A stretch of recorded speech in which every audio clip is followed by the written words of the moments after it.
Good morning, Gail. Good morning, Dr. Joe, and good morning, everyone that has joined us. My name is Gail Morton, and Dr. Joe and I are here with you today to explore with you your grief and the coronavirus. Yes, I said your grief, because whether you are upset that your vacation has been canceled, maybe you lost your job or your health, or you're missing the embrace of our spiritual community. Make no mistake about it. People all over the world are grieving right now. And if you feel like you're okay, I'm quite certain that someone close to you is not okay.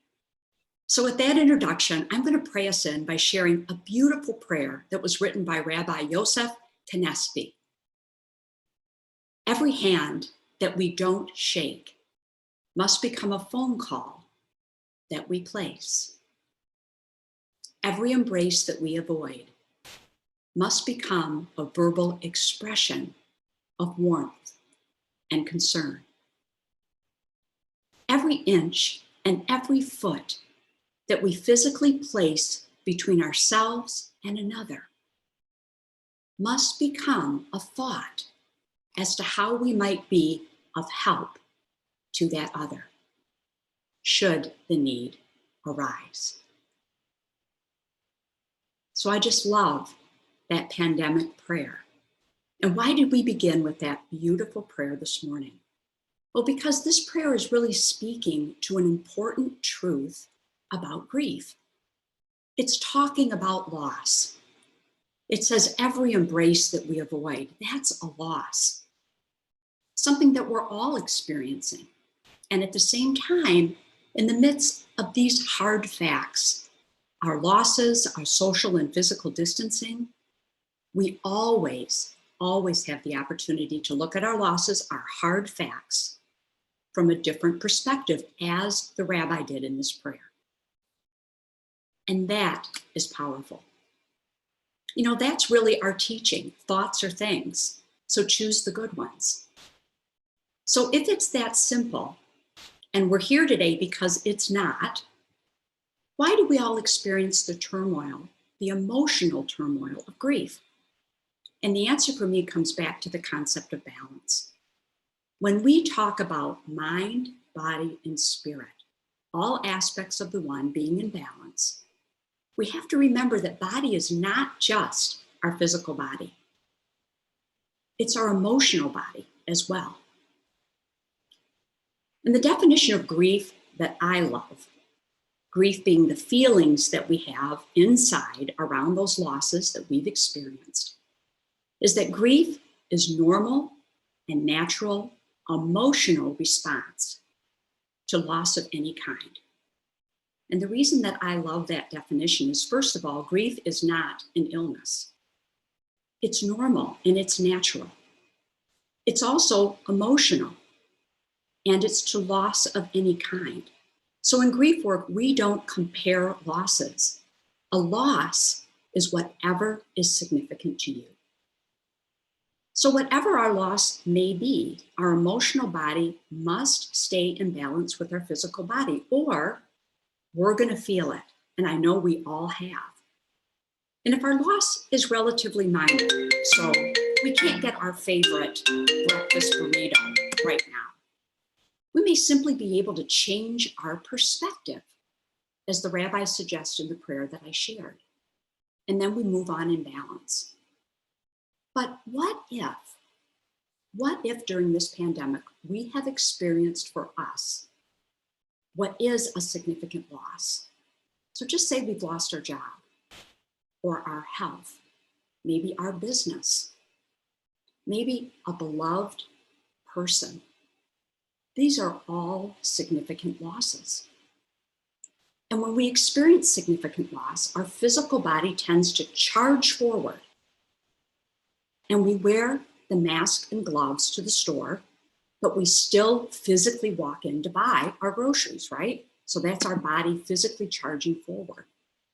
And we reach out to friends and family virtually versus in person. We're fed spiritually every day at 10 a.m. at the center, but we're sitting physically at our computer versus sitting in our favorite chair at the center. So we move on physically. All the while, our emotional body is screaming. So our emotional body and our physical body, even though they're both aspects of who we are, can become separated. And when our body is out of balance, mind, body, and spirit are out of balance. So physically, our lives move forward, and the emotional body can get stuck at a different place and time. So I think a great example of this is something we can all relate to. And that's people who divorce, that find maybe 10, 12 years later that they've never let go. So their physical body has moved on. They've got a new house, maybe a new relationship, but their emotional body is still stuck in the divorce. And why is this? And it's because whether expected or unexpected, significant emotional loss is truly a primal shock to the system. So we often have work to do, truly work to do to integrate the loss emotionally and have our emotional body catch up with our physical body. And to make this reality even more confusing, grief is also conflicting feelings, the conflicting feelings that are caused by an end to or a change in a familiar pattern of behavior. So we can in one moment feel a rush of freedom, which I think we've all experienced around having that elegant time to reevaluate our priorities, to more deeply immerse in our spiritual practices, and at the same time, experience painful grief bursts around feeling financially insecure, maybe feeling isolated, or maybe experiencing fear around a future that right now feels pretty uncertain. So with that basic explanation, Dr. Joe, how does this explanation around the coronavirus and grief land for you in what you've been experiencing? So thank you, Gail. And I just want to say that was a beautiful opening, because when we start dealing in the subject of grief, and a lot of people think it has to be a loss of a person or an individual in order to, or even a pet, to move through it. And I don't think people understand that there's grief on many levels, especially around this virus and the things that we've been experiencing for over the last, 8, almost 9 weeks. I think we're in our 9th or 10th week here. So I absolutely agree. In fact, I was just going to say, what advice do you give to a person like me? Because I'll go downtown. I'll drive when I'm driving home. I'll go downtown Palm Springs, and there won't be anybody on the streets. It'll be just like a ghost town, and my heart sinks. And I just think, and I see businesses that used to be thriving that are now empty, and for lease signs already up at the windows. And I feel a great sense of loss. And then I drive past, my favorite watering hole, and there's no one on the streets, and it's just barren. And I get really angry. I get angry, and I cup that with the feeling that I get at the store when I see people wearing a mask and I'm wearing mine. And I think, oh my God, what have we become? What has happened to us?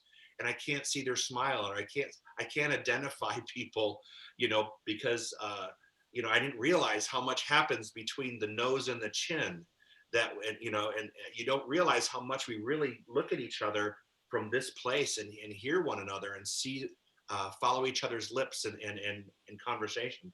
And so, no, I definitely have felt a real sense of loss, and it's been very deep, and it's almost like a little punch in the stomach. And then it hurts, and then I get angry about it. And I think, this day was taken away from me.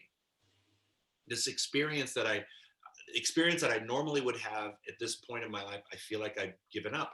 What advice do you give to someone who's walking through that right now? That, yeah, I know in my mind that things are going to change, but still the pain is very real in this moment. What advice do you give to people in that situation? I love that question. And part of today is going to be talking a lot about what is it that you can do when you're experiencing exactly what Dr. Joe has so honestly shared with us, which I really, really appreciate. And before I jump into that answer, Dr. Joe, let's talk a little bit about emotions, because we are all practicing religious scientists. And a question that we get a lot is, but what about when I'm unable to deal with my emotions? Dr. Joe, you just talked about that. I'm feeling angry. I feel like it's a pit in my stomach. And is this an issue about my consciousness or what? I'm a practicing religious scientist. Well, let's talk about emotions for a minute and then what we can do with our emotions so that we understand what it is that we're dealing with. So remember, I mentioned that grief is emotional. It's all about our emotional body, but body, mind, and spirit are all aspects of who we are. Well, let's go back to a couple of Joe's services. And Dr. Joe, I'm going to borrow, if it's okay with you, your energy band to talk about this. So remember, everything is consciousness, and that means everything, absolutely everything is energy. So let's think back about Dr. Joe's example of that one energy band. I remember his arms up there illustrating it. That, just imagine that there's one band of energy going through the center. Okay, just one band. It's all energy, but we can vibrate at any level of this band that we choose. Hence, we might have a Thomas Jefferson at one end of the energy band, and we might have an Adolf Hitler at the other end of the band. And sometimes, as Dr. Ernest Holmes taught us, we can change our perspective. He talked about that it's not the reality or our hard facts that we need to change, it's our perspective. And sometimes we're able to do that ourselves and shift our energy. But at other times, we need support in making that shift. And that's exactly what Dr. Joe has said. I don't know what to do with these emotions. And what's important to realize in this is when you need support. And then why do we need support when we're practicing metaphysicians? Well, there's really important reasons. And the first is, quite honestly, none of us were ever taught how to express and nurture our emotions around a loss. It's truly a cultural mess for the vast majority of us. So when we were children, our emotions were often discounted. I certainly remember that myself. And what we learned was that what we're feeling inside is a disconnect with what adults around us are portraying on the outside. So our insides are not matching up with the world's outsides. And for children, even as adults, that's very confusing. And why is that? And it's because we're socialized to stuff sad and painful feelings. And we tend to only share the positive ones. So most of us have grown up in a society of people that are wearing happy faces who actually feel like they're dying inside. And from a young age, we started to stuff our feelings down deep inside our emotional body. And that creates something called cumulative or layered grief. And that becomes so powerful that it takes support to identify and heal through each level. Because you can't heal through a level up here completely and return to wholeness when you have dozens of levels down here. So in this scenario that I'm describing, it's not just a matter of shifting our perspective or our consciousness. And our emotions tell us a tremendous amount. You know, we talked about thoughts are things. Actually, it's really more accurate to say beliefs are things. Well, our emotions are an amazing, amazing litmus test of what our beliefs are. So in grief, specifically, they reveal to us what we wish had been different, better, or more. They also reveal to us hopes, dreams, and expectations that we're actually leaving behind amidst all of these changes during the coronavirus pandemic. So let me give you an example. So maybe what I wish had been different or better or more was attending my grandson's graduation, which now has been canceled. So there's a lot of celebrations that have been canceled. We've missed them. More might be your desire to have told a loved one how much you love them, maybe one more time before they transitioned during COVID, or maybe they're in a nursing home where you can't see them and tell them directly. Or maybe that broken dream was that retirement celebration cruise that was canceled due to COVID. So in any case, we can really feel sad, depressed, even distraught, not knowing why or not knowing what to do with these whys. So that kind of leads me to, what is it that works? So What can Dr. Joe do to fix this grief that he's feeling? Well, first of all, to be clear, there's really nothing to fix. Grief is going through another experience, just like any other experience that we go through. So fixing infers that something's broken. And remember, grief is strictly an emotional experience, period. Nothing is broken, and that's the good news. So what needs to happen is Dr. Joe's emotional body needs to integrate all of these various losses that he's experiencing and then reunite with his physical body.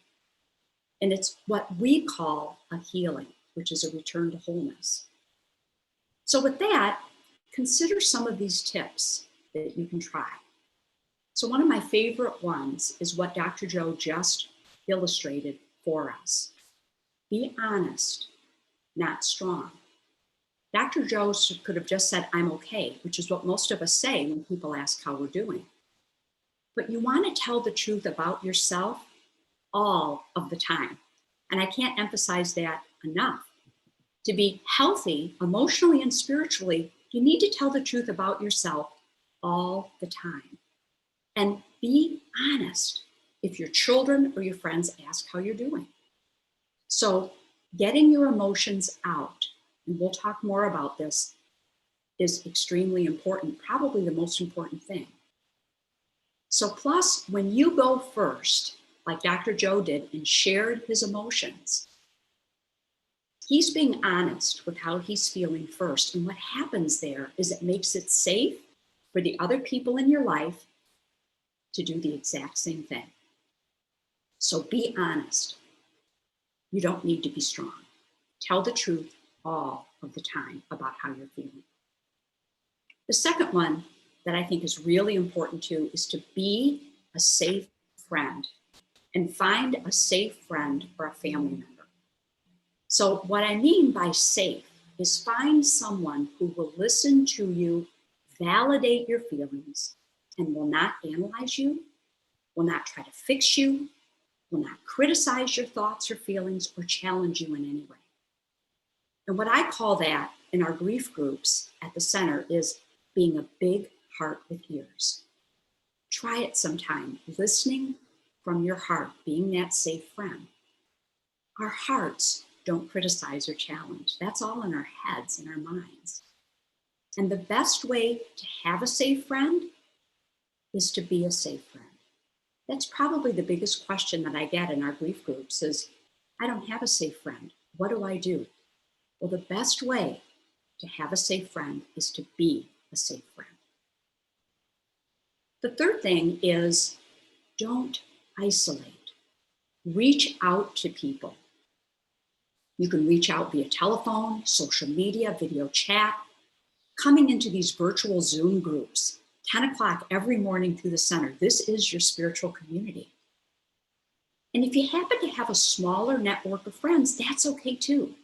Your journal can be a safe friend. So keep your journal close and use it often. And a good question to start out with is this: what am I ignoring today that is wanting or needing my attention? Let me say that again in case you want to write it down. What am I ignoring today that is wanting or needing my attention? And that is actually my first journal question every morning. And it's amazing what comes forth. And the fourth important thing to remind you is to use your resources here at the center. As I said, 10 a.m. every morning is a spirit boost. Pandemic grief can be but another layer of cumulative grief. So we have Grief Works that's held virtually now via Zoom room every single Tuesday. And this grief support group is the first step in healing any recent acute loss. Then we have Beyond Grief, which is an 8-week workshop. And it's designed to heal what we just talked about, those layers of grief, cumulative grief. Now that one's offered on an as-needed basis, but we also have individual grief support that's available now and always through our center. All you need to do is pick up the phone. Elizabeth and William are there, and call the center, and they will connect you with someone who can work with you individually. You can support your continued healing around loss and grief by attending our fall workshop and our fall memorial. It's called Healing Through Grief Without You. All are wonderful ways that you can support yourself in healing through grief. Dr. Joe, can you think of any others? Oh yeah, I got a lot of them. Yeah, people have been, I know that this experience for some people has been very challenging because they've lost a loved one. And so they've experienced a loss, and then they had to shelter in alone, which then cut off their capability of that physical need being met by just being in the presence of other people. I know sometimes some people deal with their grief, and I've observed this where, I just want you to be in the room. You don't need to say anything. I just need to have someone in the room, just there. So let's just watch TV together. We don't have to have a conversation. And there were plenty of people that reached out to me that said, how do I do this? How do I manage this level of loneliness in my own home while I'm dealing with just the loss of this individual and even a loss of a pet? People were talking. I know a lot of people. I don't know, in this time frame, they had to let their pets go, and that's got to be the same feeling. They're the things that they were working with and working for and toward and constantly taking care of no longer are there, and they're in this space where their home becomes, like an emotional prison, and it's really a challenge for them as well. So I think those people really need the extra touch of their friends and family to reach out more. I know a lot of people have said, well, if they need, if you need something, call. My philosophy has been call, and they'll tell you if they need something. Yes. Because we reach out first, then they're more apt to, feel connected instead of bothering us, and feel like they're encroaching upon our lives. So I would encourage anyone who's listening, first off, if you have any questions, please send them through. This is an open forum as well. So if you have questions, let us know. But if anyone knows someone who has recently lost, or not recently, but within, someone that is experiencing this sense of loss, don't wait for them to reach out, because sometimes there's emotional paralysis around that and they don't want to reach out. But boy, I tell you what, if you reach out to them, that means the world to them. So I would encourage people to do that, especially in this particular situation. So Gail, I know that you've worked with a lot of people in our center, and successfully really walked people through some very difficult times. What do you tell someone that you think you're through, but you're not? Suddenly something pops up, and you begin to relive the whole thing over again. I call it the soccer ball of grief. The one that, the ball hits you and it stings, and then after a while, you just start dealing with it, and it kind of rolls around. It never leaves the room, but it moves positions in your life. And then sometimes it's outside the window. Yeah. And sometimes the soccer ball goes right through the window and hits you again, just when you thought you would start, you were really coping with things. What do you tell the person who's feeling that kind of soccer ball, it's swinging back and hitting, especially having this be the emotional trigger for that? Yeah, it's a great question, because Dr. Joe's question is what happens almost to all of us all of the time. I think we were taught years ago that grief is linear, and you go through different stages. And then when people don't go through these linear stages, they wonder, what's wrong with me? Why is this not going away? Well, the truth is there's absolutely nothing wrong with you. As I said at the beginning, grief is that normal and natural emotional reaction to loss of any kind. So what you're going through is normal and natural. At the same time, it can be excruciatingly difficult. What Dr. Joe is describing when that soccer ball smacks you in the face and stings like crazy is what I call a grief burst. And they can be unpredictable. They can happen at any point in time. And just when you think you've kind of crossed over that threshold and maybe you're moving on the other side of grief, you get a grief burst, and that's what happens. And what I would suggest to people is that, number one, make sure that you continue to have your lifelines, your safe people, the people that you're connecting with. And I love Dr. Joe's comment on call them. Don't wait for them to call you, call them. Because what happens in our society is, as soon as I ask someone, how are you? And they say, well, I'm not doing very well today. The vast majority of people are going to change the subject or move the other way because they're uncomfortable. We're uncomfortable with those difficult feelings. So what I'm going to suggest is be that safe friend, call that person. They will be the guide as to how often they want that contact with you. And even if you're uncomfortable, all you have to do is listen. And if you're that person experiencing that awful grief burst, that frustrating grief burst, ask yourself, am I isolating? Am I using my tools? Am I journaling? Am I reaching out to people? Are people reaching out to me? Do I have that safe person? Because what I can tell you about grief is that time does not heal grief. It's time with the appropriate action steps. And that's what we go through in our Beyond Grief workshop. It's time plus the right action steps. And those action steps have no time limit to them. You know, society seems to think that once a year is up, you should be on your way. That's not true, because time is not the healer. It's time with the right action steps. So take those steps that I suggested, that Dr. Joe suggested, and even more importantly, if you feel like these steps just are not working for me, reach out for help. Because what happens to a lot of us is that we will have significant griefs, significant losses during our lifetime. And what do? We stuff down those emotions. We never, ever heal through that loss. And then the pandemic shows up, and maybe you lose your job.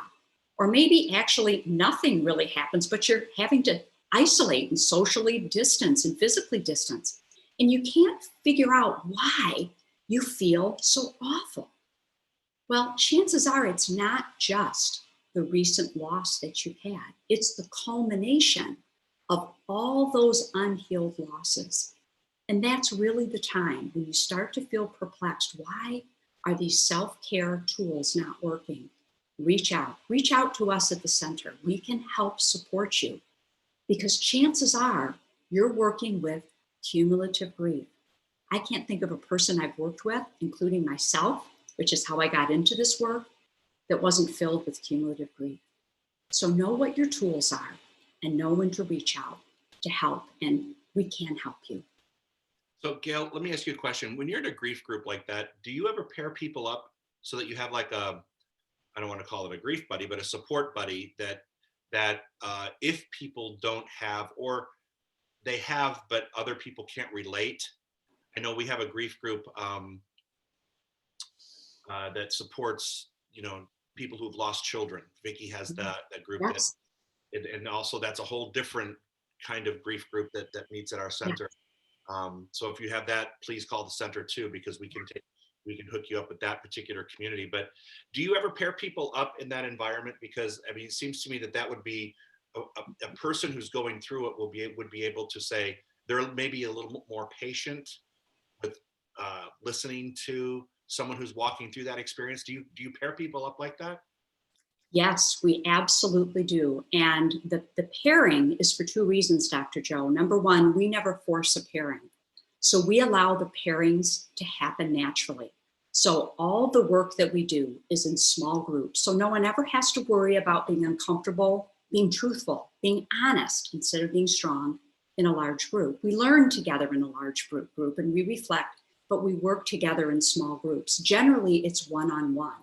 And so we move the groups, the one-on-one pairings, in the first few weeks of the 8-week grief group, so that people can find that person that's very special to them and they can develop that relationship.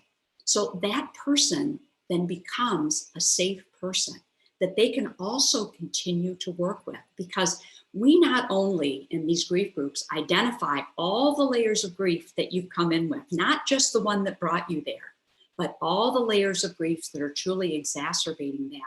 We heal through all of that, and we give you tools so that when that next loss comes along, you've got the tools to be able to work through it. You also have the tools, if you choose, to be able to help others. And I would suggest, if you're a person listening to us today and you're saying, you know what, I don't have that safe person. You know, I heard Gail and Dr. Joe talk about how important that is. I don't have that person, call the center. We will find a safe person for you, someone who's a good fit for you. Because what we do in that group is we're a big heart with ears. When we're not talking, and the sharing is extremely important, we're listening as a big heart with ears.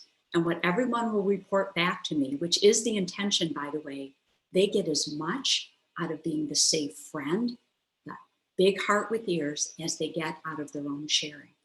So you will always get back from your listening for being a safe friend. You will always get back more than you have given to that person. So yes, we do. And that's a really important part of our grief group. As a matter of fact, it's essential. I want to read a couple comments that have come through on the chat. One person, the way that they handled their grief and dealt with it and moved through it was, she says this: I lost my husband of 43 years. The pain felt physical and emotional. After a month, I prayed and said, God, get me out of this. I then had a voice accompanied by mental light. The voice said, you have to do service.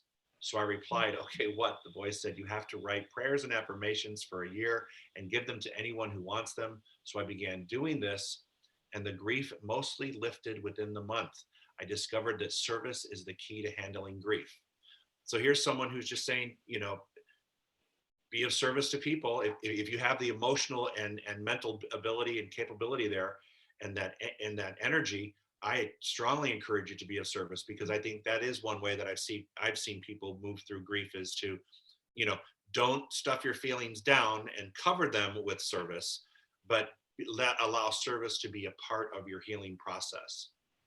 Another one wrote this, and this one is there's two questions here. My loss is a big dose of ambiguous loss. My mom is in a memory care facility. Other than brief FaceTime calls, I'm not able to visit my mom. I'm missing this connection along with the role of being able to care for my mom. Any thoughts on dealing with ambiguous loss and remaining peaceful? Well, that's a wonderful question. And first of all, I love the first question, and thank you very much for sharing what I would call a gift.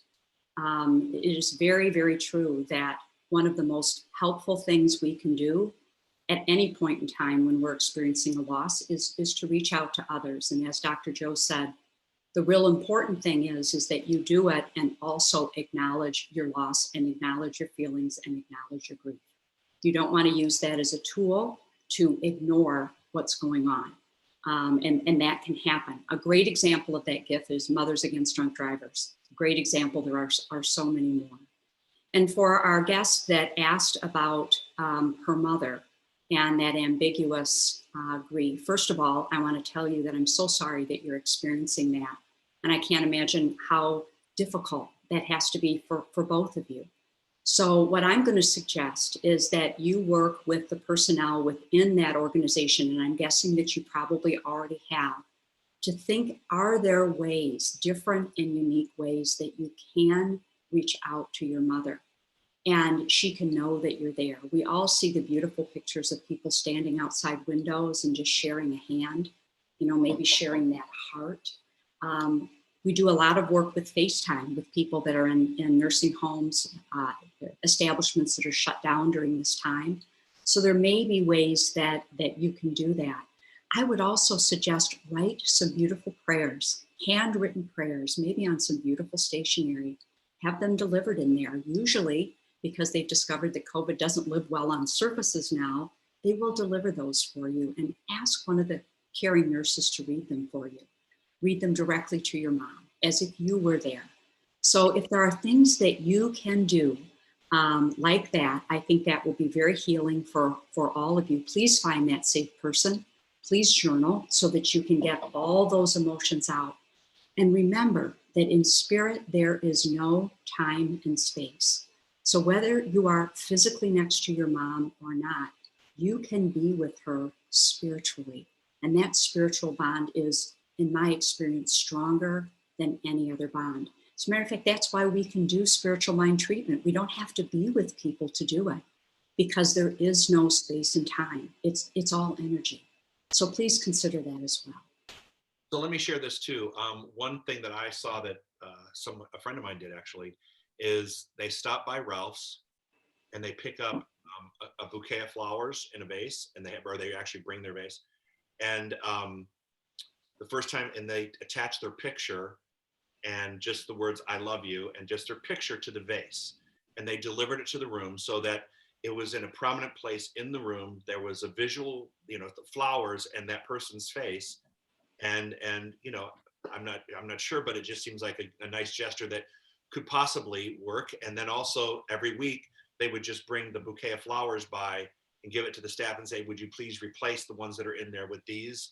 So there was always this fresh reminder. And then a conversation would ensue with the staff that was replacing the flowers. Yeah, your son or your daughter brought this, and having a dad who had dementia, having a dad who was in a care facility for quite some time, I can tell you that my concept of time was very different than their concept of time. And it wasn't, there were times when I would think, oh my gosh, it's been a long time since I've seen my father. And but when I would go to visit him, it was if we had seen each other just yesterday. And he said, well, I just saw you yesterday. And I would be like, in his mind, that happened yesterday.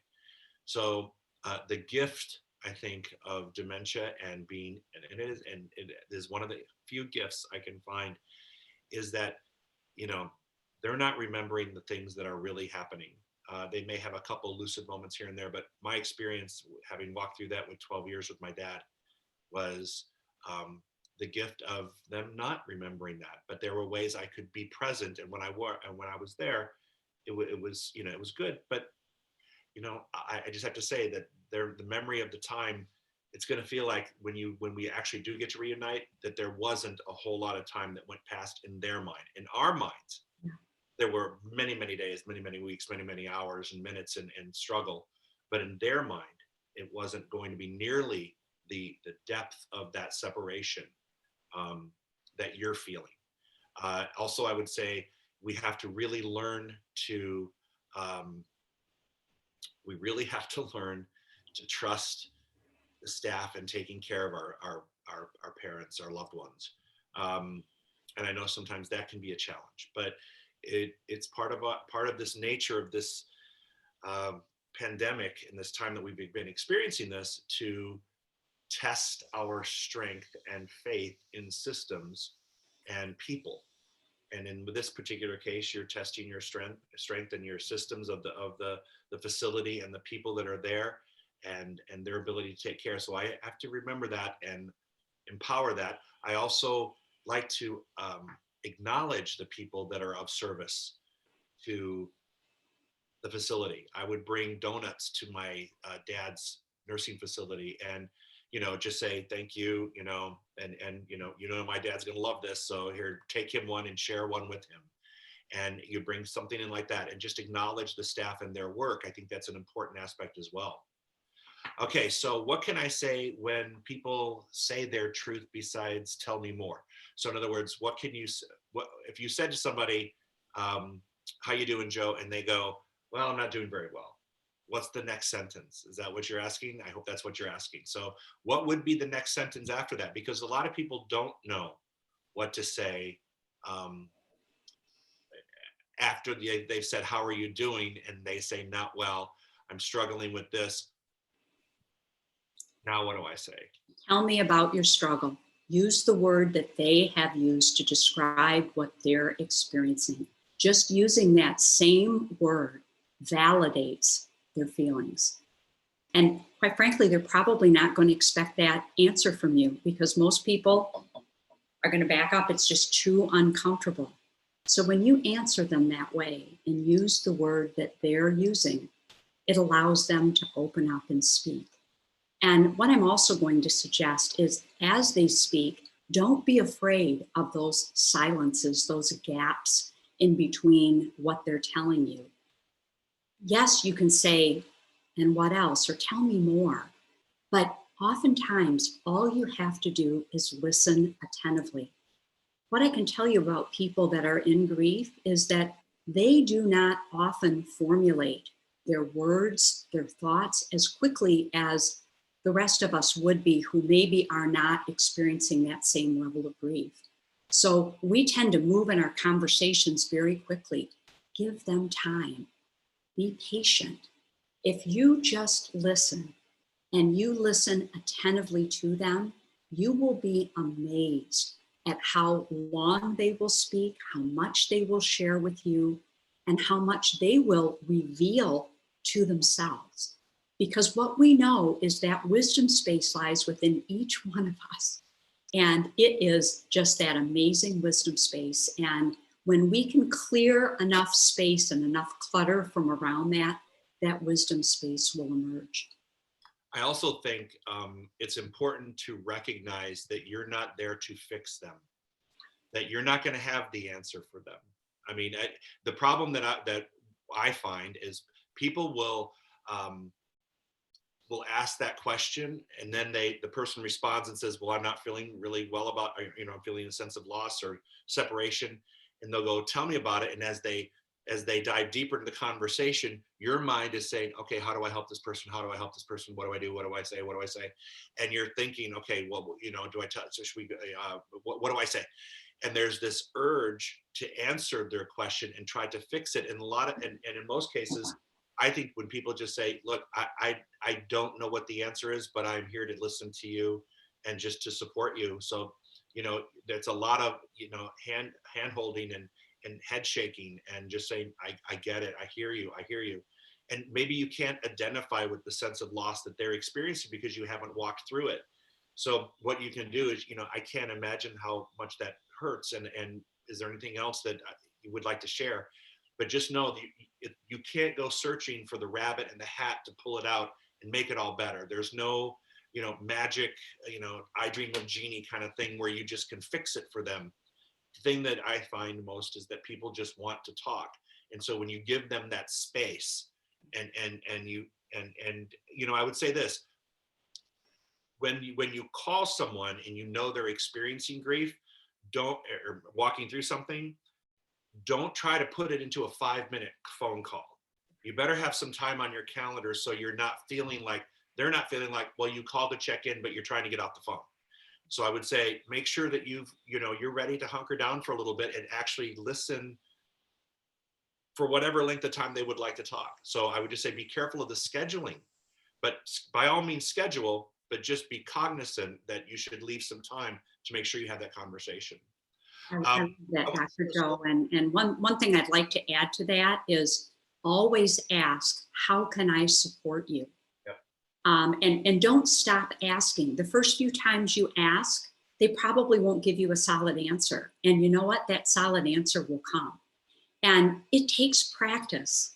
It takes practice to listen, to be that big heart with ears. When one of our primary rules in our Beyond Grief workshop is that when you're not speaking, you are a big heart with ears. In other words, you don't say a word. And if you do, I'm going to come tap you on your shoulder and remind you that you're just that big heart with ears. And it's fun because people are really uncomfortable with that at first. They want to fill that gap. And then they start seeing what happens when you do that. Give them that very simple gift, which is just your undivided attention and listening only. It is extremely powerful. So even though some of the tools that we've given you today feel simple, they are very simple, but they are very, very powerful. And I also would say, always make sure you kind of schedule a follow-up with that person. Yeah. At the other end of the conversation, they want to know, I think, that people are thinking about them, and you check in, you say, you know what, I'm going to call you next week, and then make sure you do it. Yeah. And I think that's important. He like, yeah, so I'll give you a call next week and we'll talk again. And then that way in the back of their mind, there's something out there that they know they know will happen, and they can take comfort in that. I want to comment to the person of the nursing home. Thank you both. Wonderful suggestions in dealing with my mother. Very helpful. Well, we're glad to be here. That's the point. We can help one person today, then we did our job through our broadcast. So what is there something with you, Gail, that I don't think I've shared with you? Did you ever hear what happened with our tour group in Bali? No. Okay, so when we took our first trip to Bali, and this is dealing with cultural, how cultures deal with death and grief. When we were taking our group to Bali, we were driving from one city to the next to check into our new destination, and we were driving along the water there, the ocean, and we noticed that there was this huge gathering. There were many cars, and there were kids playing, and there was picnics, all over. And then there was this giant truck that had something burning on it. And they were actually doing public cremations for people who died. Yeah. We were like, what is going on here? What is this? And then our guide began to tell us about, how that culture feels about death. And we didn't see anyone crying. We saw people celebrating and laughing. And then, as they did the cremation on this truck, the thing would burn down to the ashes. They would put the ashes together, and then people would gather the ashes and walk them across and put them in the ocean. And that was their ritual. That they didn't, they said, no, every bit has to go back into the earth, because that's where it came. And so we put that, people would walk out into the ocean and put the ashes in there. And I thought, culturally, we have been raised differently. But what would have happened if we would have raised ourselves and been in an environment where, it was more of a celebration and a continuity that would happen to the individual, and not the loss, so to speak. There was a spiritual connection, like you said. There's a spiritual connection to people that are alive. There's also a connection to people that have made their transitions. You still have a spiritual connection with them. I wonder what would have happened if we would have had that kind of upbringing, that if we would view transition differently, and in a real, I don't want to say it, but in a more spiritually healthy nature, maybe a nurturing nature. I don't know how to describe that, but it just seemed like, I thought, I was kind of like, I was envious. I thought, wow, and I tell you, the sight at first was like, I hit the brakes. What is going on? Yeah. And then as our guide began to share that, we're thinking, wow, that is really something, how the whole community, and they were lined up. I mean, people had, their loved ones waiting to put up with to go through the process. It was started early in the morning, went long into the night, and, one after the other. And I thought, holy cow, that was really, it's a community thing. Anyway, I wanted to share that with you because it is such a different paradigm and a different belief system around transition. It is, Dr. Joe, and so many other cultures other than our Western culture have very similar rituals. And that's what we've really discovered in our society, is that as we've become more modernized, all of those rituals that we used to have that allowed us to kind of complete that circle of life, all of those rituals are gone. Remember when particularly women would always wear black, and they would wear black for, depending upon the culture, maybe even up to a year. And that may sound kind of harsh to us, but that was part of the ritual. And what are rituals? They're really designed to be symbolic actions that allow us to really constructively channel our emotions. And here I come back to the fact that there is a huge emotional component to grief and loss, as there is a spiritual component as well. And when someone makes their transition, going to Joe's specific example, you know what? No matter what we're experiencing, no matter how spiritually evolved we are, it is still very common to miss that person, because you're missing that physical relationship that you had with them. And that ritual allows you to acknowledge the fact that that person now physically has moved on. Spiritually, if you have that belief system, they continue on, but physically they've moved on, and it allows you to say goodbye to that very unique physical relationship that you had. So, and for many of us in our celebrations of life, depending upon where we are in our grief, they can be very helpful or they can actually be very damaging. I think we've all been to funerals or celebrations of life where when everyone leaves, the immediate family is left broken and exhausted. I know after my dad's funeral, I was broken and exhausted. It was not healing for me at all. And there can be healing celebrations of life and healing funerals, but they're not always. So a beautiful ritual that is within the Jewish tradition is that when you have a celebration of life, everyone gathers, and when it's done, they don't leave. Everyone makes food, they bring whatever you need. It goes back to that safe person, only this is the safe community, and it allows that person who is grieving, or persons, just to be able to be in that space, to be supported in that community for an extended time period, to be fed, to be nurtured, and just be able to speak, just be able to share. And so there are beautiful rituals within our society that help us there. But in large part, unfortunately, through our Western society, we've really, kind of eliminated a lot of those, from our tool belt. So I'm looking forward to bringing some of those back. I think they can be very, very healing. And, we have a lot of rituals that we go through, not only celebrations of life, but what about weddings and proms and graduations? It's almost June, all these things that are going on, and yet they're all canceled. So for many of you that were planning on going to those, that is, again, a loss. Yeah. So please use the tools that we've described. Reach out to us if you need support. And Dr. Joe, I'm curious, given the timeline, we're getting pretty close to our close. What are some of your primary takeaways from today's session on moving through pandemic grief? Well, I mean, that it's a normal feeling.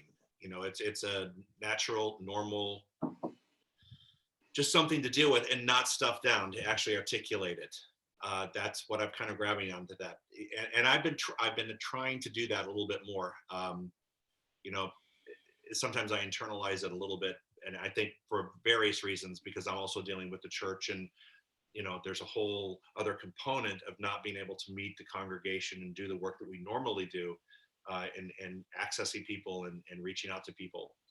But no, that's one of the things I got from that, is that these are not just, they are emotions, and they're really important to deal with, and the creativity around dealing with them. I think initiating creative ideas around dealing with the loss is something that we have to actively participate in. There is one thing I want to follow up, Gail, that what you said, and I just want to share my personal practice as a minister of almost 20 years here at the center. When someone makes their transition, there are some families that are, quick, we got to get this service, we got to get this done. And I every time I sit down with someone to do something like that, I sit down and have a consultation around a celebration of life, I strongly discourage people from having celebrations right away, for the exact reason you just brought up. By the time you get to the funeral, you've already been emotionally, you're emotionally zapped. You are physically and just drained because of what has just happened. And if you're anything like me, you also have the business of dying. So there's a business that happens when someone makes their transition. And so here you're trying to put flowers together, and you're trying to put pictures together, and you're trying to put a program together, and somebody has to be picked up from the airport, and hotel reservations and catering needs and all these things, and facilitating all that energy while you've just lost someone. And most people are just in total shock when they lose someone. And so I'm like, this is what I recommend, and I will stick to it because I've seen it work successfully. Give it a couple months.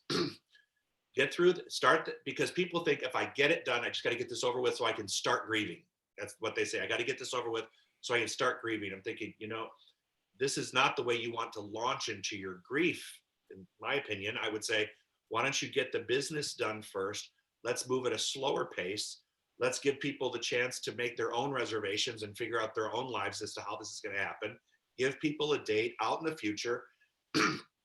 We'll make a plan around it. And then it will be a true celebration of life that you'll remember. You'll remember. I felt pressure from my family to have my dad's celebration within a week after he passed. And do you know, to this day, I don't remember a thing. And it was huge. They got to have a videotape of it. And I only watched it once, but and I was so, that's the one thing I truly regret, that I felt this pressure to have some sort of a service. And I caved in on it. It was my family, and I caved in on that. And it was one of my biggest regrets. I wish we would have waited and had a different type of celebration that I and my family members would actually remember and participate. So that's one of the things I wanted to share with you in terms of my experience in grief with, doing this, in Palm Desert area for this many years. But no, and Gail, you've been a great help to so many people today. In the comments, people are like, I love the follow-up ideas. I know wherever you are watching this, I know that there's some nuggets in here that you can walk away with, whether it's, transition or whether it's dealing with the pandemic and grief.